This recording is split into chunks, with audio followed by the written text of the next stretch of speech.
এ তো বাংলা ফিল্মের কোর্টরুম নয়, হঠাৎ গীতা হাতে এই অনুষ্ঠান শুরু করছি কেন?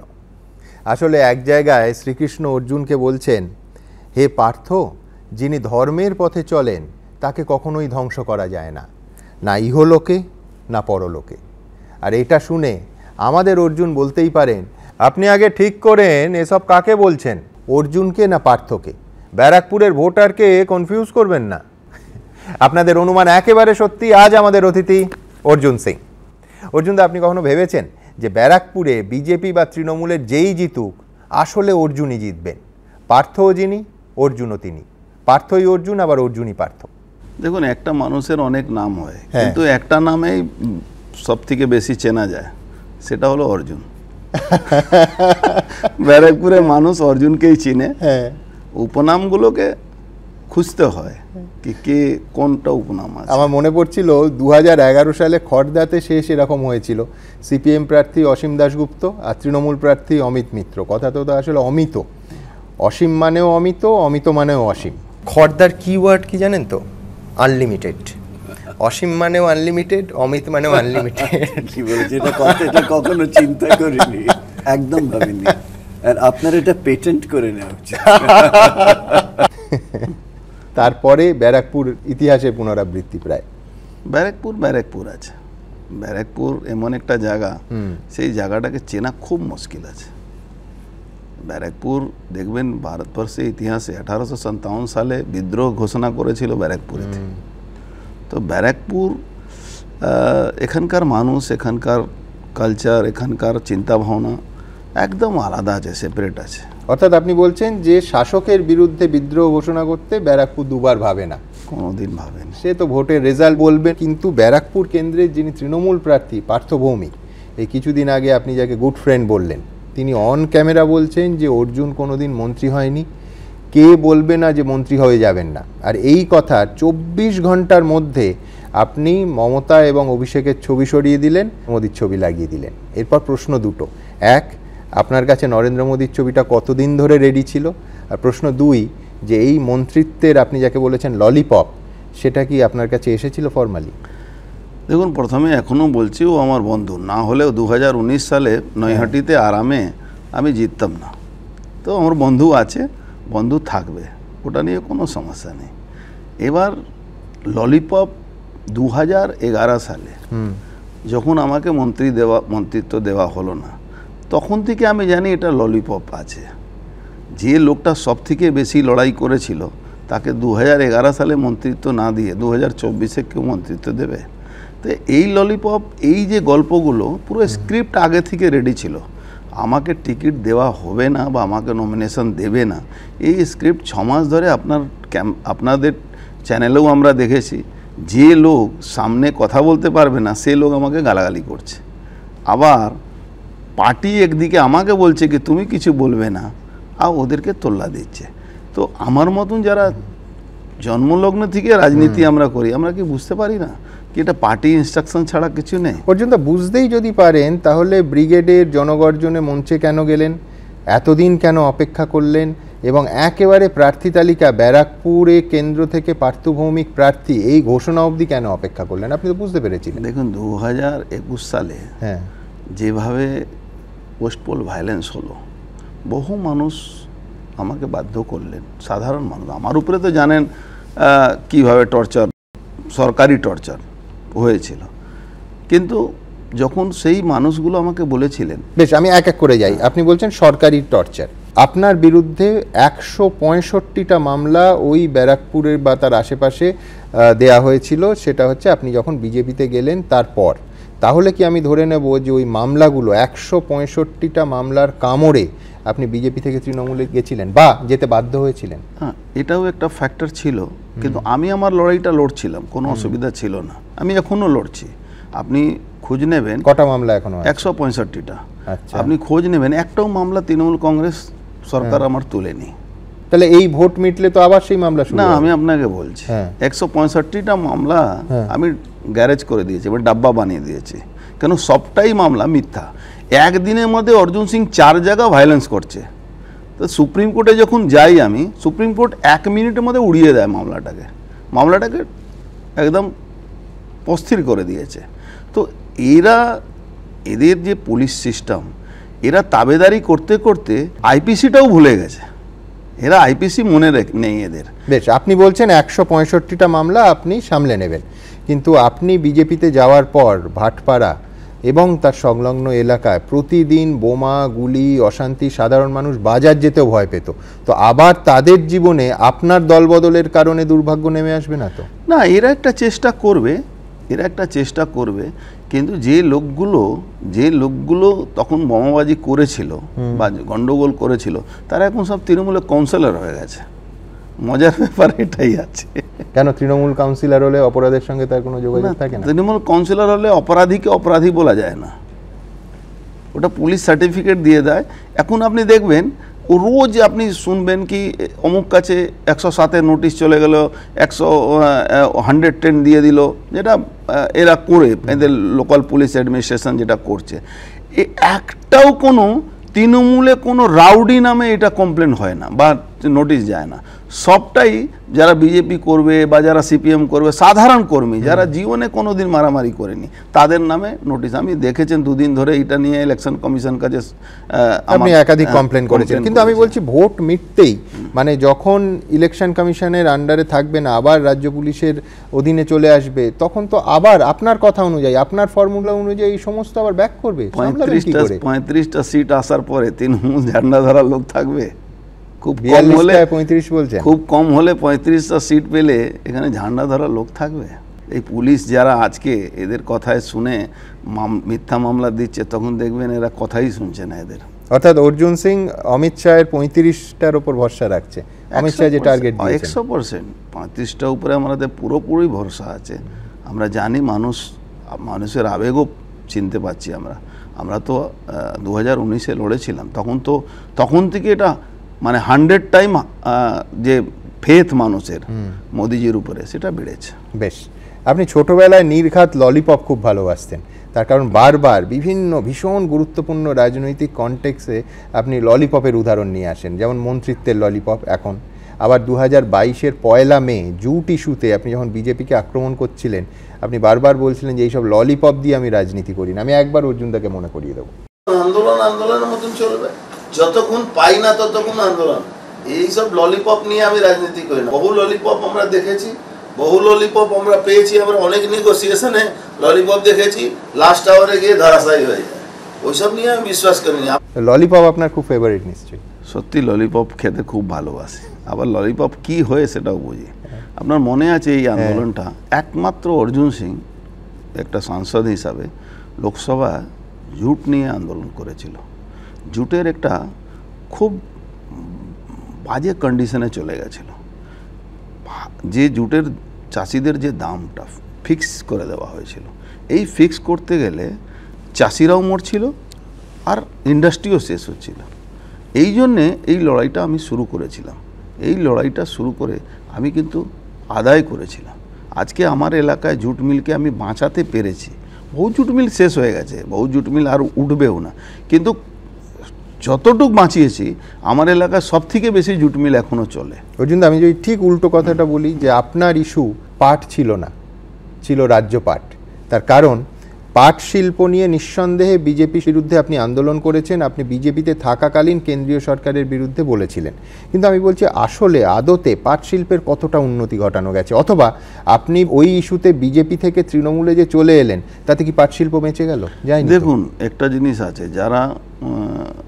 যারা বেস লেভেলে পলিটিক্স করে, তাদের পলিটিক্সটা হয় মানুষের কখন কি ডিমান্ড। আমার যদি এলাকা, আমি পাটের এলাকায় আমার রাজনীতি আছে, আমি যদি তাদের কথা না বলি, আমি যদি শুধু আমার উপরওয়ালা যেটা আমাকে বলে যাবে আমাকে সেটাই শুনতে হবে, আমি জাস্টিফাইড করাতে পারবো না, তাহলে আমার মনে হচ্ছে আমার রাজনীতি না করাটা উচিত। আমি গভর্নমেন্টকে বুঝাতে পেরেছিলাম কি না এটা জাস্টিফাইড, নাহলে কিন্তু মানবে না, কেউ মানবে না। আমি কিন্তু তখন বুঝিয়ে দিতে পেরেছিলাম কি ওখানে দুটো আমার ইস্যু ছিল। একটা ট্যারিফ কমিশনের ইস্যু ছিল কি কোম্পানি যদি স্ট্রং না হয় কারখানা কোনোদিন চলবে না, কেউ হাঁটা করে ইন্ডাস্ট্রি চালাতে পারবে না।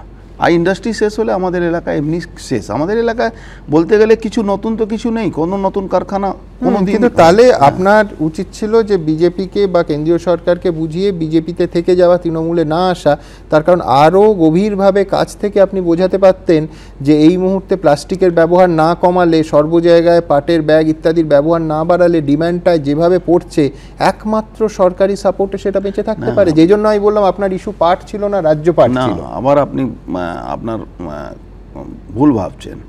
আমি তখনও সঠিক ছিলাম। কেন সঠিক ছিলাম? এই যে 100% ফুড গ্রেনে জুট ব্যাগকে করা হলো, গভর্নমেন্ট অফ ইন্ডিয়া করলো, সেই লড়াই কিন্তু একটা জন্যই এটা হয়েছিল। আমি কিন্তু আপনি লড়াইটা শুরু করেই তো তৃণমূলে চলে এলেন। না, তৃণমূল গেলাম কেন? আমি যেদিন জয়েন করেছি বিজেপিতে আবার, সেদিনও বলেছি আমি তৃণমূলে জয়েন করার একটাই কারণ ছিল, আমার উপরে অত্যাচার হতো। গভর্নমেন্ট থেকে লড়ছিলাম, একদম ডাইরেক্ট ফাইট ছিল, রোজ আমাদের উপরে অ্যাট্যাক হতো, রোজ আমরা। কিন্তু আমার সঙ্গে সঙ্গে যারা ওখানে সাধারণ মানুষ যারা ছিলেন, সেই মানুষগুলোও অতিষ্ঠ হয়ে গেছিলো। হাজার হাজার ছেলে চাকরি চলে গেছিলো, তাদের বাড়িঘর ভাঙচুর হয়েছিল, তারা বাড়িতে থাকতে পারছিল না। সেই লোকগুলো তখন আমাকে বলল, দাদা কোনোভাবে আমাদেরকে বাঁচান, কোনো একটা রাস্তা বের করুন। তখন আমি একটা দূরত্ব তৈরি করেছিলাম। দূরত্ব তৈরি না করলে কিন্তু এই জায়গা বিজেপির মতন দল আমাকে কেন অ্যাকসেপ্ট করত? আমি তো সেই দলকে বুঝাতে পেরেছিলাম কি এই ঘটনা এখানে ঘটছে।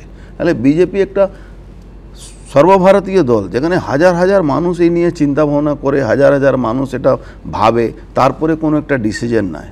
আমাকে সঙ্গে সঙ্গে। কিন্তু আপনি যে দলটা ছেড়ে গেছিলেন সেই দলটায় যখন ফিরলেন, তার আগে আপনার সম্পর্কে বাছা বাছা শব্দ, স্বয়ং মুখ্যমন্ত্রী কখনো গদ্দার, কখনো গুন্ডা, কখনো আপনি খুনের মামলায় জড়িত। জ্যোতিপ্রিয় মল্লিক, যিনি আজকে জেলে আছেন, তিনি আপনাকে অন ক্যামেরা বলে দিলেন দাগি আসামি। এই অপমান সহ্য করেও তৃণমূলে এসেছিলেন কেন? এই মানুষ বলেছিল কি আপনি তৃণমূলে যান, তৃণমূল গিয়ে আমাদেরকে বাঁচান, আমরা আপনাদের সঙ্গে থাকব। আজকে সেই মানুষের জন্য 5 ঘন্টা আমাকে স্টেজে বসে অপমান সহ্য করতে হয়েছিল। সেই মানুষের জন্যে বসে বসে গালাগালি শুনতে হয়েছিল। আমি সেই মানুষকে বুঝালাম কি দেখো, আমি তোমাদের কথা দেখুন, আমরা তো আমরা জননেতা, আমরা ওই নেতাদের আশেপাশে ঘুরে আমরা রাজনীতি করি না। সেই মানুষগুলো আজকে যা রিয়াকশান আছে ফিল্ডে, আপনারা নিশ্চয়ই, আপনাদের অনেক সার্ভে টিম আছে, আজকে তৃণমূলে বেশি সংখ্যক মানুষ, তারা হয়তো তৃণমূলে ঝান্ডা নিয়ে ঘুরবে কিন্তু ভোট অর্জুন সিংকে দেবে। কেন এই অপমানটা যে করা হয়েছে, সেই অপমানটা কেউ অ্যাকসেপ্ট করেনি। কিন্তু আমি উল্টো কথাটা বলি অর্জুনদা, যদি সেদিন জনগর্জনের মঞ্চ থেকে পার্থ ভৌমিকের নাম ঘোষণা না হয়ে অর্জুন সিংয়ের নাম ঘোষণা করা হতো, এই মানুষগুলো, যে মানুষগুলোর কথা আপনি এতক্ষণ ধরে বলছেন, তাদের চোখে তৃণমূলের 7 খুন মাফ হয়ে যেত? না, আমার নাম ঘোষণা হবে না, এরা সবাই আমি জানতাম। তা সত্ত্বেও গেলেন মঞ্চে। হ্যাঁ, এই যে মানুষগুলো আমাকে বলছিল কি না আপনি তৃণমূলে থাকুন, সেই মানুষগুলো, বিশেষ করে আমার মাইনরিটি লোকেরা, তারা বলছে না, আপনার সঙ্গে গদ্দারি হয়েছে, আপনি গদ্দারি করেন। আজকে আপনি দেখবেন মিরাকল হবে। পশ্চিমবাংলা যদি কোনো বিজেপি যদি আমাকে পার্টি টিকিট দেয়, বিজেপি কোনো একজন সাংসদকে মাইনরিটি ভোট পাচ্ছে, সব থেকে বেশি আমি পাবো।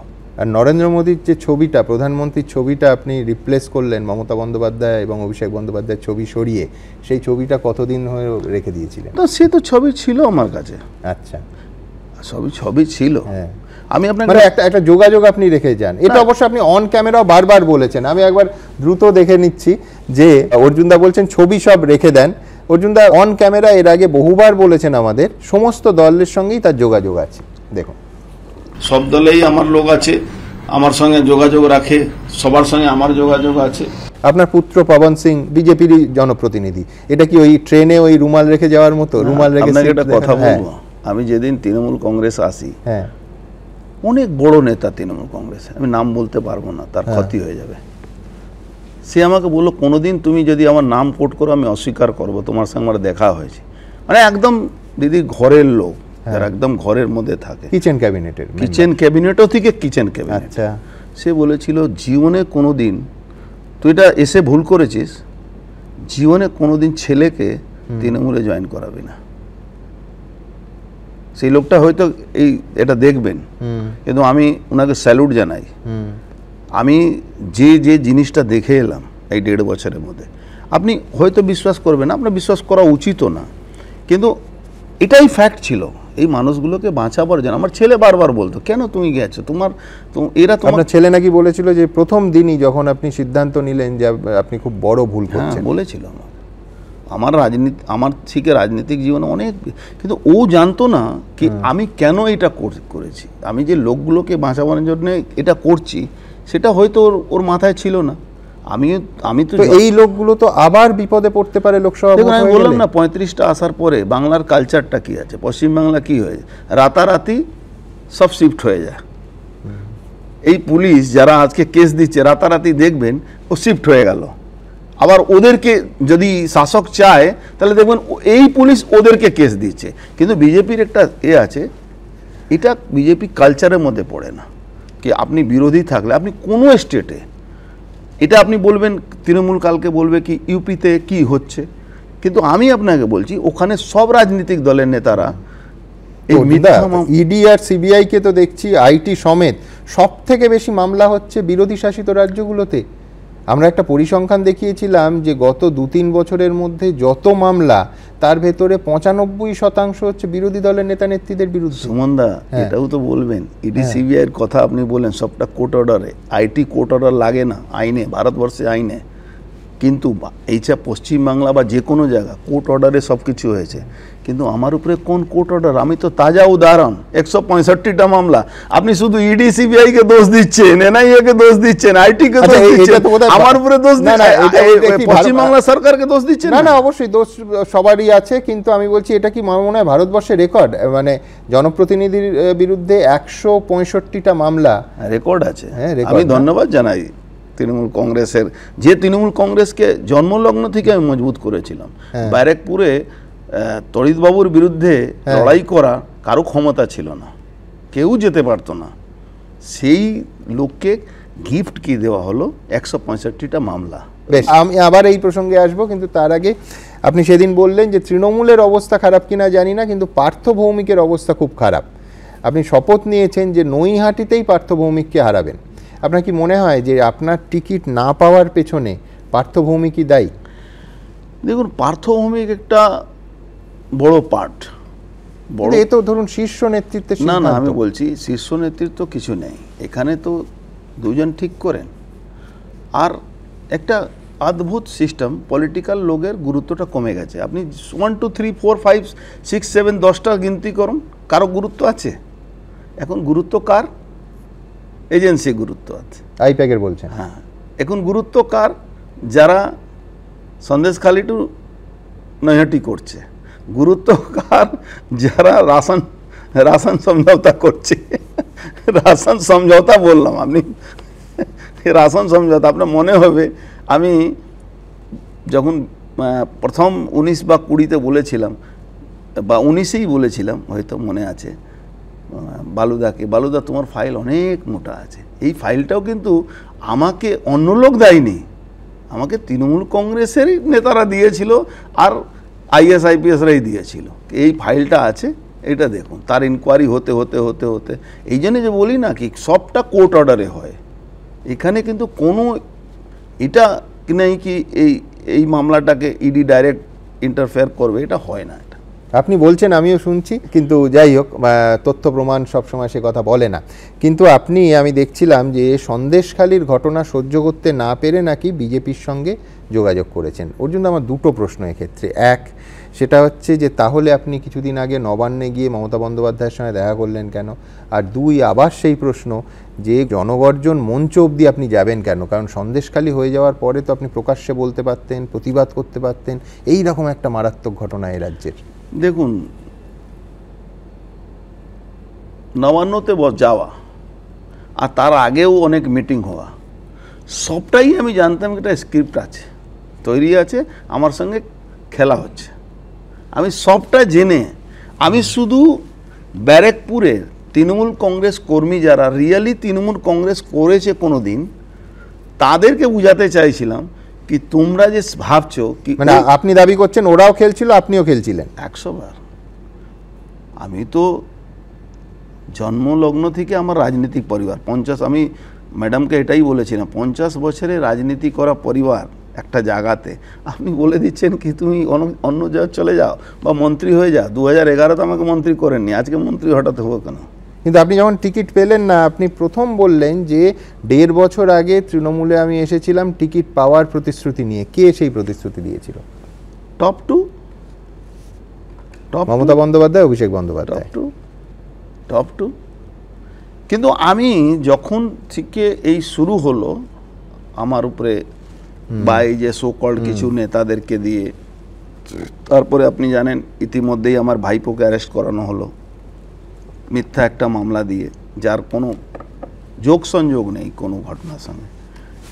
এটা বিজনেস করে তাকে, এটা তো যারা বুঝতে পারে না তারা বুঝতে পারে না। আমাদের মতন লোক তো একদম নিচের লেভেল থেকে আমরা সিঁড়ি এক একটা পাই, আমরা তো সিঁড়ির উপরে উঠে উঠে গেছি, আমরা তো একদম ডাইরেক্ট কোথাও পৌঁছাই না। আবার আপনার আরেক ভাইপো পার্থ ভৌমিকের ইলেকশন এজেন্ট হয়েছেন দেখলাম। তাহলে ভাবুন তো পার্থ ভৌমিক কি অবস্থা, লোক পাচ্ছে না, আমার ভাইপোকে নিয়ে গেছে এজেন্ট বানাতে। যদি আমার ভাইপো আমার 3836টা ভাইপো 3836টা ভাইপো, যারাই সিং থাকে তারা সব আমার ভাইপো হয়ে যায়।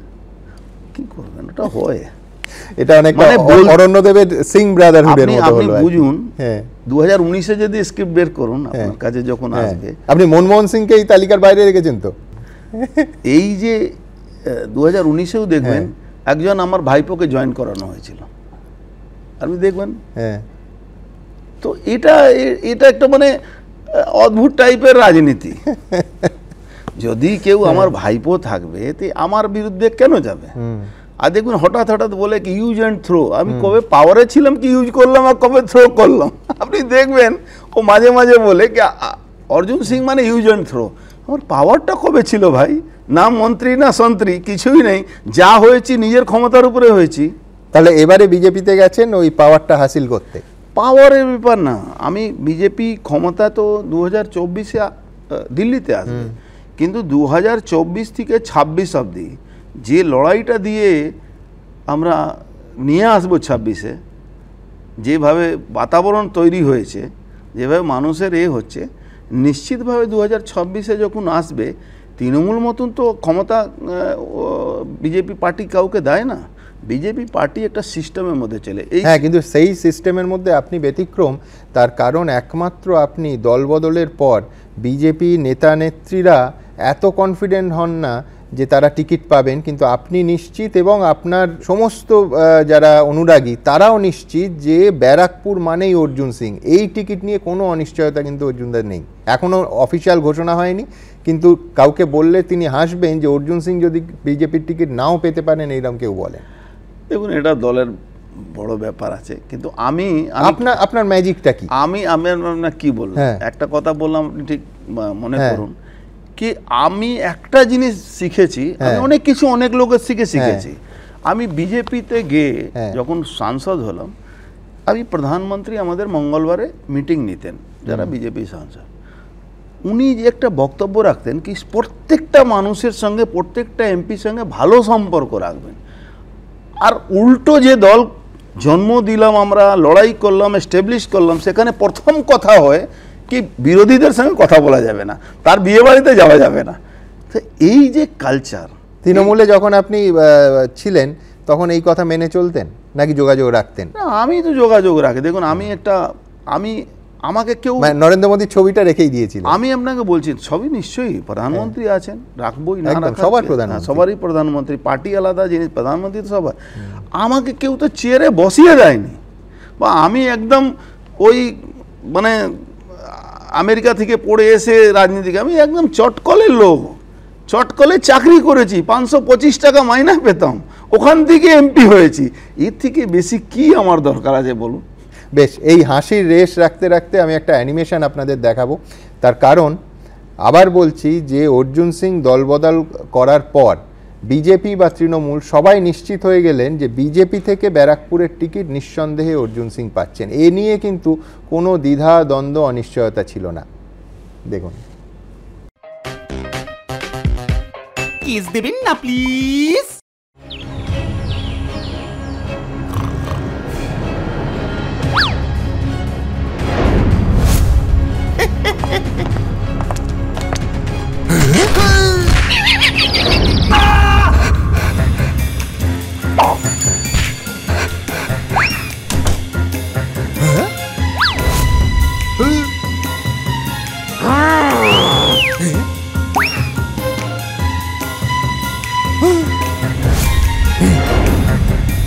কিস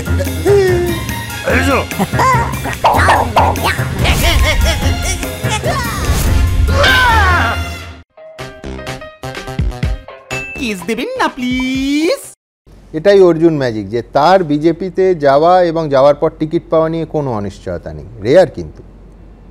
দেখুন, টিকিট ফাইনাল করে দল, হ্যাঁ, আমি নিশ্চিত, কেন আপনি এই কথাটা বারবার এটা বলছেন, নিশ্চিত হোক না হোক, একটা মানুষ, আমি প্রথম মানুষ, তারপরে পলিটিশিয়ান, যে ভাবে এই 1.5 বছরে আস্তে আস্তে আস্তে আস্তে করে একটা ড্যামেজিং, এটা রিজনাল পার্টি করে, ক্ষমতাশালী যারা রাজনেতা থাকে তাদেরকে ড্যামেজ করা হয়।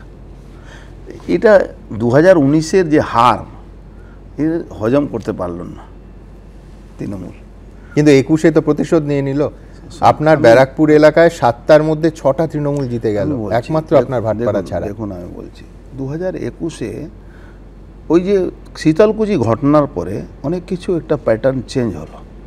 ওখানে একটা সমালোচনা করার বিজেপি দরকার ছিল। সেই জায়গাটা দুটো মানে পার্টির যারা নেতৃত্ব ছিলেন, তারা ওই জায়গাটা 7টা সিট ছিল, যে ডিস্ট্রিবিউশন অফ টিকিটস এমনভাবে করা হলো কি, আর প্লাস ওই যে ভোটটা পোলারাইজ যে হলো শীতলকুচি ঘটনার পরে, কিছু নেতা নেতৃত্ব বক্তব্য যেটা নেগেটিভ, খুব নেগেটিভ ওয়েতে মানুষ খেয়ে নিল, এটা একটা বড় ফ্যাক্টর। আপনি দুজনের নাম বলবেন, কোন দুজন নেতাকে আপনি দায়ী এটা করছেন? বলতে পারবো না, এটা বলা উচিত না আমার পক্ষে, কিন্তু এটা খুব ড্যামেজ হয়েছিল। আমি তখনও বলেছিলাম কি, একজন তো বুঝতেই পারছি, কৈলাস বিজয়বর্গীয়। না, আমি বলতে পারছি না। আমি তখন দলের শীর্ষ নেতাকে বলেছিলাম একটা, কি পুরনো জামানায় যতগুলো মন্দির আছে, যেখানে দেখবেন দরজাটা ছোট থাকে, এটা কেন রাখা হতো? যাতে লম্বা লাইন থাকবে, মানুষের একটা আস্থা থাকবে। দরজাটা বড় করে দিলে ওই লাইনটা কিন্তু কমে যায়, তাহলে আস্থাটাও কমে যায়। এটা একটা মানুষের মাথায় কনসেপ্ট থাকে। তো এটা দরজা বড় করা দরকার নেই, দরজাটাকে ছোট রাখা দরকার ছিল। এটা কিন্তু আমাদের পূর্বজরা যে কথাই বলে গেছেন, কোনোটাই ভুল নেই, আমি মনে করি এটা। কিন্তু লোকে বলে যে দরজাটা আপনার জন্য সব সময় বড় শুধু নয়, সাধারণ দরজার সাইজের ডাবল সাইজ। কারণ তৃণমূল আর বিজেপি, এটা আপনার কাছে অনেকটা শ্বশুরবাড়ি বাপের বাড়ির মতো। কোনটা শ্বশুরবাড়ি কোনটা বাপের বাড়ি আপনি বলতে পারবেন। যেমন মুকুল রায় একবার বলেছিলেন না, যাহা তৃণমূল তাহা বিজেপি। কিন্তু আপনার জন্য দরজা সবসময় খোলা রাখে দল, এটা দল বদলের জন্য। এটা কেন, এটা কি করে সম্ভব? দল বদলে সবার জন্য হয় না দাদা। দেখুন, দল বদলের কোনো ব্যাপার নেই। আমি বিজেপি কর্মীদের কাছে ভুল স্বীকার করেছি প্রকাশ্যে, কিন্তু এটাও বলেছি কি এটা কিন্তু বিজেপি কর্মীদের জন্যই আমাকে আসতে হয়েছিল, একটা টাইমিং অ্যাডজাস্টমেন্ট ছিল। আর এটাও আমি জানতাম কি এরা কোনো দিনই আমাকে অ্যাকসেপ্ট করবে না। অর্থাৎ আপনি দরজাটা খুলে রেখেই গেছিলেন, যার ফলে আপনার ফিরতে কোনো অসুবিধা হয়নি। দেখুন, দুটো কারণ আছে। একটা, দরজা খুলে রাখলেন কি বড় করলেন, এটা একটা পার্ট আছে। আরেকটা পার্ট আছে, বিজেপি যেটা দেখছিল, বিজেপি যেটা অবজারভেশন করে, বিজেপি যেটা বুঝে, বিজেপি যেটা দেখে, সেই দেখার মধ্যে একটা জিনিস সবসময় মার্ক করছিল কি সারা জায়গা বিজেপির কর্মীদের উপরে অত্যাচার হচ্ছে এখনও কন্টিনিউয়াস। কিন্তু ব্যারাকপুরে যাওয়ার পরে আমি কিন্তু এটা হতে দিইনি। ব্যারাকপুর যাওয়ার পরে এই যে অত্যাচার যে হচ্ছিল, সেই মানুষের পাশে আপনি বিশ্বাস করবেন না, ব্যারাকপুরে কোর্টে একটা প্যানেল অফ লয়ার, আমার যত বিজেপি কর্মী হোক, সাধারণ কর্মী হোক, তাদের জন্য একটা লয়ার টিম আছে আমার কাজ করে বাঁচাবার জন্য। আমি কিন্তু গ্রাউন্ড লেভেলে পলিটিক্স করি, আমি কোনো বড় নেতা হতে চাই না। আমি ব্যারাকপুরের রাজনীতিটাকে করি, ব্যারাকপুরের রাজনীতি বাইরেও আমার কোনো ইচ্ছাও নেই। আমি ব্যারাকপুরে মানুষের জন্য করেছি। এই লড়াইটা কিন্তু ব্যারাকপুর ভার্সেস তৃণমূল আছে। আচ্ছা, বেশ। আমার মনে আছে দিল্লিতে আমার সহকর্মী বিজেন্দ্র সিং ক্যামেরাবন্দি করেছিল যে বিজেপিতে যোগ দেওয়ার পর আপনি মুকুলদাকে বলছেন যে আপনি শ্রীকৃষ্ণ আর আমি অর্জুন, আর পাশ থেকে সৌমিত্র খাঁ বলছে আমি হনুমান। তো মহাভারতের অর্জুন আর রামায়ণের হনুমান তো একই দলে, তেলে জলে মিশ খাবে সব জায়গায়। না, আমার সঙ্গে বললাম না, কারো সম্পর্ক খারাপ নেই। আমি সম্পর্ক খারাপ করার মধ্যে নেই। হ্যাঁ, যতক্ষণ আমি এটা জানবো না কি এই লোকটা ডাইরেক্ট আমার ক্ষতি করছে, মানে আমি দেখুন আমার চাহিদা খুব কম, আমার কোনো চাহিদা নেই, আমি মন্ত্রী হতে চাই না, আমার কিছু মন্ত্রী ললিপপ দেখানো হচ্ছিল, কিন্তু আমি চাই না। 2011 আপনি আমাকে মন্ত্রী করলেন, এখন কি ললিপপ দিচ্ছেন? আমি তো বুঝতে পারছি কি এটা সবটাই ললিপপ। দিল্লির এই অসাধারণ ছবিটা একবার দেখে নি। কৃষ্ণ, আমি অর্জুন, লড়াই হবে মহাভারত।